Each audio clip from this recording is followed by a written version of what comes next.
हम गोली का जवाब गोले से देंगे। ये 9 तारीख रात की बात है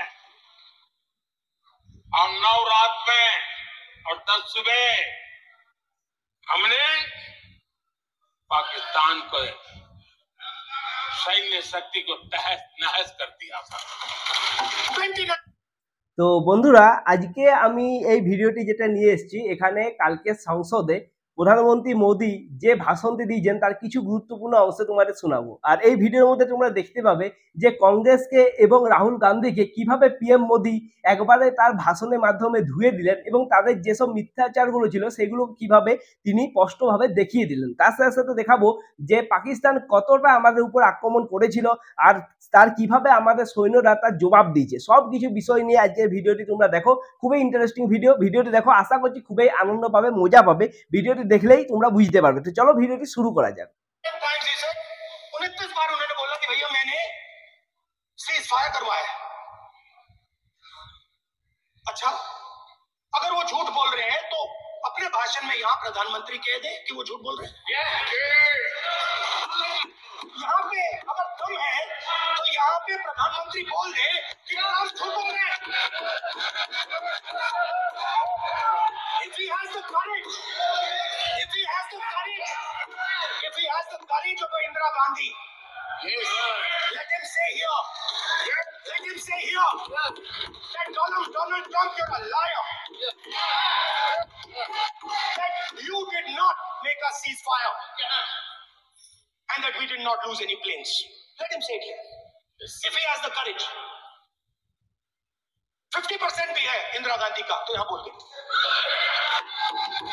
50% होगा तो बोल देगा, बोल देंगे। सॉरी, তো দেখো, তোমরা দেখতে পাচ্ছ যে কংগ্রেসের যে লিডার, ঠিক আছে, অপোজিশনের লিডার মানে রাহুল গান্ধী, তিনি বলছেন যে যদি মোদির কাছে এতটুকু ক্ষমতা থাকে, এতটুকু যদি কারেজ থাকে বা সাহস থাকে, তাহলে তিনি যদি মানে বলতে চাইছে ইন্দিরা গান্ধীর চেয়ে যদি 50% কারেজ এর মধ্যে থাকে মোদির মধ্যে, তো তিনি যেন বলে দেখায় যে ডোনাল্ড ট্রাম্পের নাম নিয়ে দেখায় যে তিনি যেটা বলেছেন সেটা সম্পূর্ণ ভুল বলেছেন।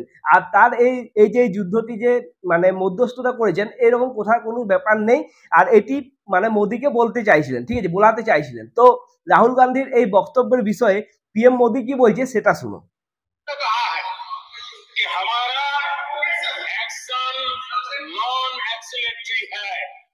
हमने कह करके किया है और इसके लिए साथियों हमने हमला रोका। देखिए, दुनिया के किसी भी नेता ने भारत के ऑपरेशन रोकने के लिए नहीं कहा।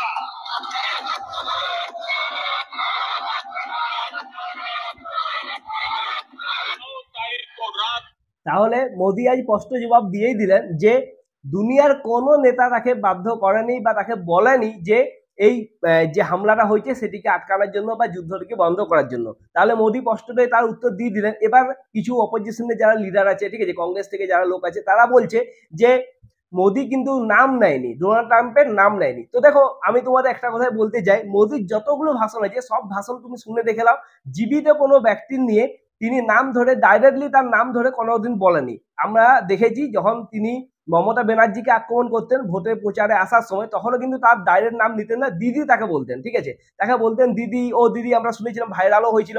কিন্তু যখন রাহুল গান্ধীকে বলে তাকে বলে পরিবারতন্ত্র বলে তিনি আক্রমণ করেছেন, কিন্তু ডাইরেক্ট রাহুল গান্ধীর নামও আজ পর্যন্ত নেয়নি। তোমরা দেখতে পারো পুরোনো ভাষণগুলো, তাহলেই বুঝতে পারবে। তো এখানে আমার মনে হয় মোদী ওই জন্য নাম নেয়নি। তাছাড়া আরেকটা কারণ হতে পারে যেটা আমার মনে হচ্ছে, দেখো, আমেরিকার সাথে ভারতের সম্পর্ক একটা তো আছে, আর ভারতের সাথে আমেরিকার ট্রেড ডিল এখন হতে চলেছে, যেটা তোমরা জানো। তাহলে যদি মোদী ডাইরেক্টলি এখানে ডোনাল্ড ট্রাম্পের নাম নিয়ে নেয়, তো এটা হতে পারে যে তাদের সম্পর্ক আরো কিছুটা খারাপ হয়ে যাবে। তোমরাই ভেবে দেখো, ডোনাল্ড ট্রাম্প রাষ্ট্রপতি হিসাবে কতদিন থাকবে?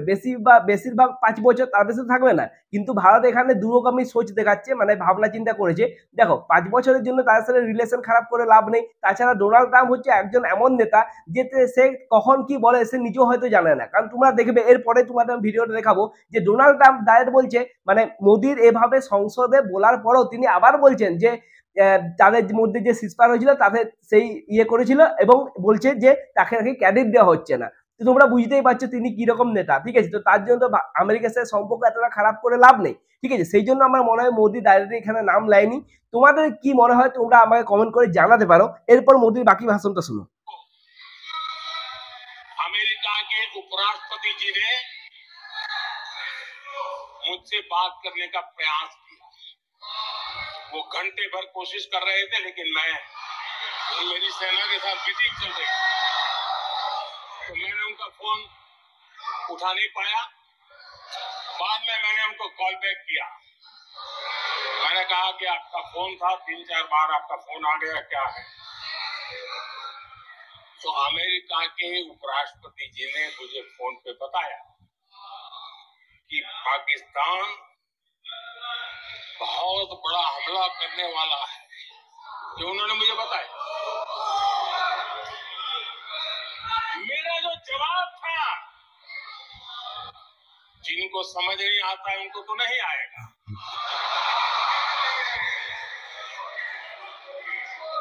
मेरा जवाब था, अगर पाकिस्तान का ये इरादा है तो उसे बहुत महंगा पड़ेगा। ये मैंने अमेरिका के उपराष्ट्रपति को कहा।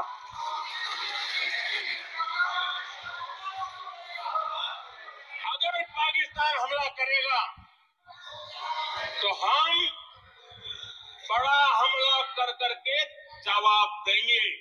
ये मेरा जवाब था। और आगे मेरा एक वाक्य था, मैंने कहा था, हम गोली का जवाब गोले से देंगे।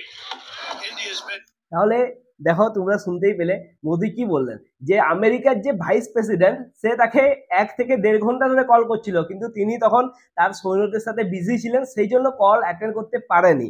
তারপর তিনি যখন ঘুরিয়েছিলেন তখন বলেছিল যে পাকিস্তান নাকি বড় হামলা করবে, তখন ভারত যোগ্য জবাব দিয়ে দিয়েছিল। তিনি বলে দিয়েছিলেন যে পাকিস্তান যদি আমাদের উপর হামলা করে আমরা তার চেয়েও বড় হামলা করব, ওরা যদি গুলি চালায় আমরা গোলা চালাবো। তাহলে বুঝতেই পারছো মোদি এখানে কতটা স্পষ্টভাবে বলেছেন। তো রাহুল গান্ধী হোক বা অন্যান্য অপোজিশনে যারা আছে যতই বলুক না কেন, মোদি কিন্তু যোগ্য জবাব দিয়েই দিয়েছে। এরপর তোমাদের আমি যে ভিডিওটা দেখাবো সেটা তোমরা বুঝতে পারবে যে ডোনাল্ড ট্রাম্প কি ধরনের মানুষ। এই ভিডিওটা এখানে তুমি ভয়েস ওভারটা শুনতে পাবে ডোনাল্ড ট্রাম্পের। সে বলছে যে ভারতের সাথে যে পাকিস্তানের যুদ্ধ হয়েছে, এই ছাড়া সাময়িককালে আরো যে সমস্ত 4-5টি যুদ্ধ চলছিল সব যুদ্ধে নাকি তিনি থামিয়েছেন এবং তাকে এর জন্য কোনো ক্রেডিট দেওয়া হয়নি।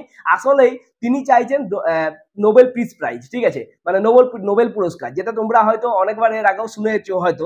তো দেখো প্রথমে এর ভয়েস ওভারটা শুনো।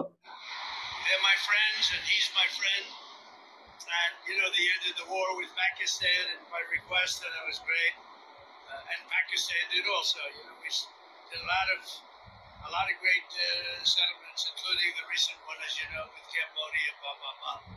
So that was a great one. I think that's been pretty well finalized now, right? I don't know. I'm asking you. Did I do a good job of that one? I did a good job in about 5 different wars. Do you think I'll get credit for it? No. So, Will I get credit for it? She'll say yes.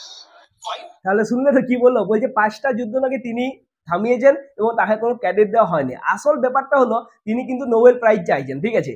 তো সেই জন্য তার এইগুলো সব ব্যাপার। আর তার মধ্যে তিনি ভারত আর পাকিস্তানের ব্যাপারটা এত বেশি জোর দিয়ে বলছেন, তার কারণ হচ্ছে ভারত আর পাকিস্তান দুজনকার কাছে নিউক্লিয়ার বোমা আছে। তাহলে তিনি এটা দেখাতে চাইছেন যে তিনি একটা নিউক্লিয়ার যুদ্ধকে থামিয়ে দিয়েছেন যাতে তাকে নোবেল প্রাইজ দেওয়া হয়, ঠিক আছে। আর সেটা এরকম বক্তব্য দিয়ে যাবে, কিন্তু 5 বছর বেশি তো আর দেবে না। তাই আমার মনে হয় ভারত আমেরিকার সাথে সম্পর্ক এতটা খারাপ করতে চায়নি, সে কারণেই তিনি তার নাম নিয়ে হয়তো বলেননি বলে আমার মনে হয়। তোমাদের যেটা বক্তব্য ভাই প্লিজ কমেন্ট করে জানাও, তাহলে বুঝতে পারবো তোমরা কি ভাবছো, ঠিক আছে। এরপর রাহুল গান্ধী কি বলছে সেটা শোনো। The man behind Pahalgam is a Pakistani general called General Munir, Chief of Army Staff. That man is having lunch with the President of the United States. He is sitting there. Our Prime Minister cannot go there. Mr. Trump is breaking all protocol, and he's inviting the man who has done terrorism in India to have lunch with him. Prime Minister hasn't said anything. Prime Minister has not said, how dare Mr. Trump invite Mr. Munir to his office?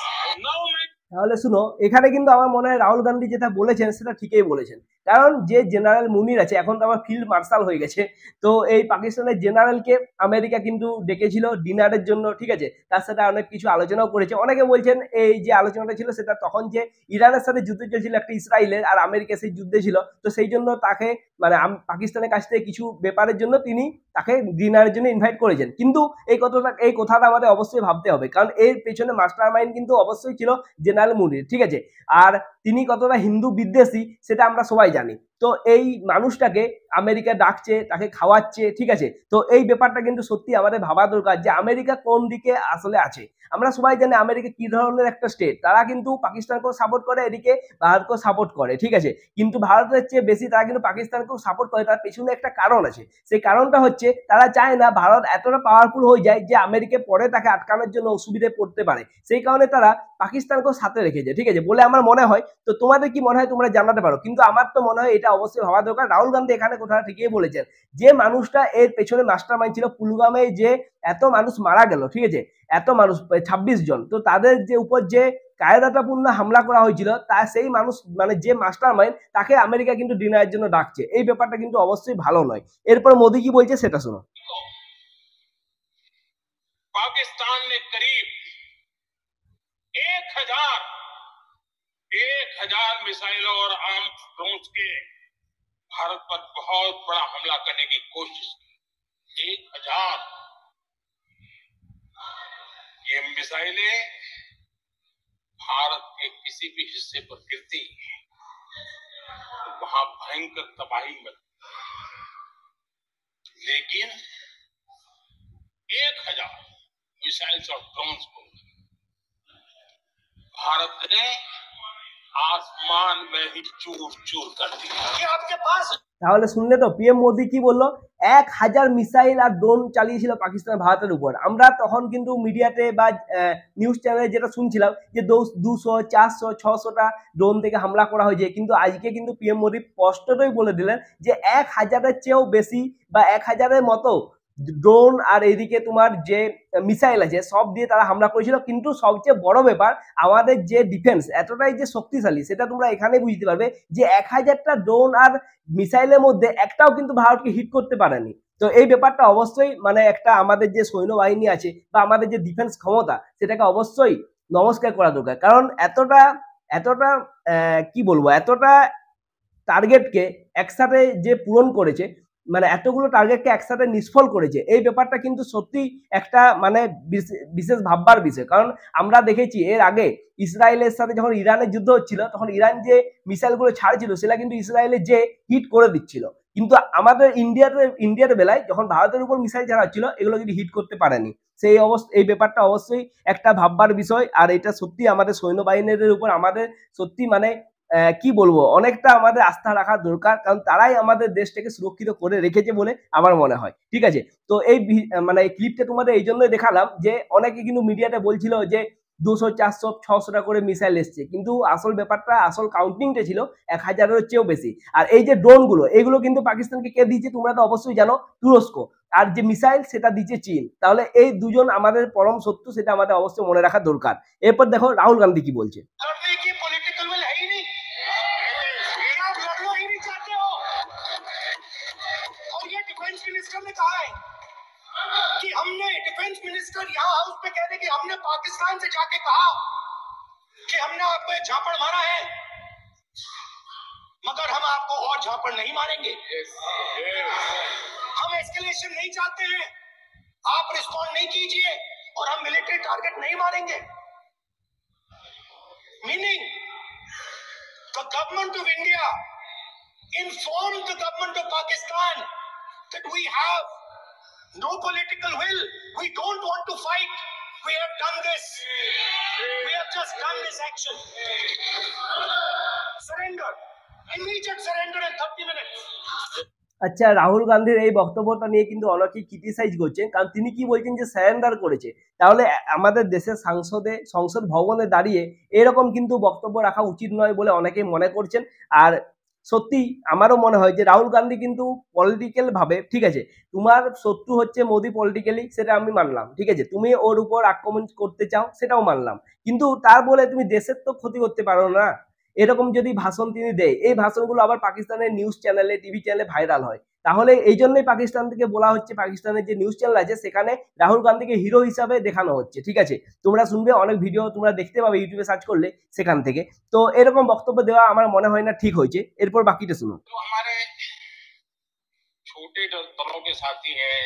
আচ্ছা, এখানে PM Modi কংগ্রেসকে পুরো একবারে মানে কি বলবো, একবারে ধুয়ে দিলেন, কারণ এখানে তিনি ডাইরেক্ট কংগ্রেসকে আক্রমণ করেছেন। আর কি আক্রমণটা করেছেন সেটা শুনুন। जो राजनीति में नए हैं, उनको कभी शासन में रहने का अवसर नहीं मिला, उनसे कुछ बातें निकलती मैं समझ सकता हूं।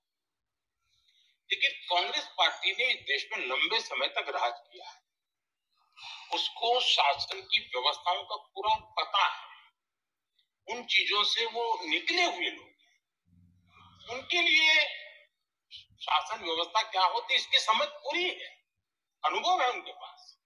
उसके बाद भी विदेश मंत्रालय तुरंत जवाब दे, उसको स्वीकारना नहीं। विदेश मंत्री जवाब दे, इंटरव्यू दे, बार बार बोले, उसको स्वीकारना नहीं। गृह मंत्री बोले, रक्षा मंत्री बोले, किसी पर भरोसा नहीं। जिसने इतने सालों तक राज किया, उनको देश की व्यवस्थाओं पर अगर भरोसा नहीं है, तब शक उठता है कि क्या हालत हो गई है इनकी। आदरणीय अध्यक्ष जी, अब कांग्रेस का भरोसा पाकिस्तान के रिमोट कंट्रोल से बनता है और बदलता है। I want to finish. তাহলে শুনলে তো পিএম মোদি কি বললো। মোদি কিন্তু যেটা বলেছেন আমার তো মনে হয় অবশ্যই সঠিক কথা বলেছেন, কারণ দেখো কংগ্রেস কিন্তু অনেক বছর আমাদের ভারতের উপর রাজ করেছে, কিন্তু তাদের যদি এইসব লিডাররা যারা তাদের প্রভিনেন্ট লিডার, ঠিক আছে, তারা যদি এরকম বক্তব্য দেয় সেটা কিন্তু সত্যি খুবই একটা ভাববার বিষয়। কারণ এরা কোনো ছোট দল নয়, এরা হচ্ছে এমন একটা দল যে ভারতের উপর এত বছর রাজ করেছিল। তাহলে শুধুমাত্র পলিটিক্যাল ফায়দার জন্য এরকম কিছু বক্তব্য দেওয়াটা আমার মনে হয় ঠিক হচ্ছে না। ঠিক আছে, এই জন্য পিএম মোদি একে এত বড় আক্রমণটা করেছে কংগ্রেসকে। আর পিএম মোদির এই ভাষণটা তোমাদের কেমন লাগলো অবশ্যই আমাকে কমেন্টে জানাবে। এরপর রাহুল গান্ধী কি বলছে সেটা শোনো। By telling you about something he said that shows the complete bankruptcy of the foreign policy of this government. Please remember that not a single neighboring country, not a single country condemned Pakistan. Not one. They condemned terrorism, they didn't condemn Pakistan. আচ্ছা, ইনি কি বলছেন যে কোনো single country, ঠিক আছে, বলছে এতগুলো কান্ট্রির মধ্যে একটা কান্ট্রিও নাকি পাকিস্তানকে কন্ডেম করেনি। তারা কন্ডেম করেছে টেররিস্টকে, কিন্তু পাকিস্তানকে কন্ডেম করেনি। এর উত্তরে মোদি যেটা বললো সেটা তোমাদের অবশ্যই শোনা দরকার। This is something that he didn't say. Now listen to what he has to say. And this shows you the mindset of these people. कुछ बातें पूरी स्पष्टता से कह रहा हूं। दुनिया में किसी भी देश ने भारत को अपनी सुरक्षा में कार्रवाई करने से रोका नहीं है।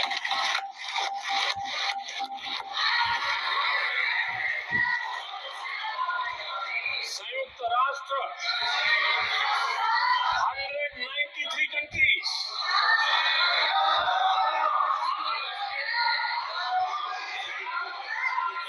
सिर्फ 3 देश 193 कंट्री में सिर्फ 3 देश ऑपरेशन सिंदूर के दौरान पाकिस्तान के समर्थन में बयान दिया था। Only 3 country. उसे তাহলে শুনলে তো কি বললো, 193 দেশের মধ্যে মাত্র 3টা দেশ পাকিস্তানের সমর্থনে বয়ান দিয়েছিল। তাহলে এই 3টা দেশ কে কে? এই 3টা দেশ একটা হচ্ছে পাকিস্তান অবশ্যই নিজে, তার সাথে সাথে চীন আর তুরস্ক। তো আমি প্রথমেই তোমাদের আগেই বলেছি যে চীন আর তুরস্ক দুজনে কিন্তু ভারতের শত্রু, কারণ এরা চায় না, চীন তো অবশ্যই চায় না যে ভারত এতটা আগে আসুক, কারণ ভারত যদি আগে আসে তাহলে অবশ্যই চীন পিছনে যাবে। কারণ তোমরা অবশ্যই শুনেছো যে চীনের থেকে অনেক ফ্যাক্টরি এখন ভারতে চলে আসছে, তাই তারা ভারতকে দমানোর জন্য পাকিস্তানকে সাপোর্ট করে। আর তুরস্ক তোমরা সবাই জানো যে মুসলিমদের খলিফা হওয়ার একটা ওর ভাবনা চিন্তা আছে, কারণ এর আগে সে একটা অটোমান এম্পায়ার বলে কিছু ছিল না, সেরকম বিষয়টা তিনি আবার তুরস্ক আবার ফিরিয়ে নিয়ে আসতে চায়। তো এরকম ব্যাপার হয়েছে, এই জন্য চীন তুরস্ক এরা পাকিস্তানকে সাপোর্ট করে। কিন্তু মোদি যেটা বললেন যে 193টা দেশের মধ্যে মাত্র 3টা দেশকে ছেড়ে আর একটা দেশও কিন্তু পাকিস্তানের সাপোর্টে আসেনি। তাহলে এই কথাটাও কিন্তু আমাদের অবশ্যই দেখা দরকার। ভারতের যেটা কূটনীতি আছে সেটা কতটা আগে গেছে সেটা তোমরা এই ভাষণটা শুনলে অবশ্যই আমার মনে হয় বুঝতে পারছো। এরপর মোদি তার ভিডিওতে পাকিস্তানকে ডাইরেক্ট ওয়ার্নিং দিচ্ছে, ঠিক আছে, যে অপারেশন সিন্দুর কিন্তু এখনো শেষ হয়নি, এটা হোল্ড আছে, আবার যখন তখন স্টার্ট হতে পারে। তোমরা শুনো তাহলে বুঝতে পারবে। मुझे भी पता है कि अगर भविष्य में नौबत आई तो भारत आगे कुछ भी कर सकता है। और इसलिए मैं फिर से लोकतंत्र के इस मंदिर में दोहराना चाहता हूं, ऑपरेशन सिंदूर जारी है।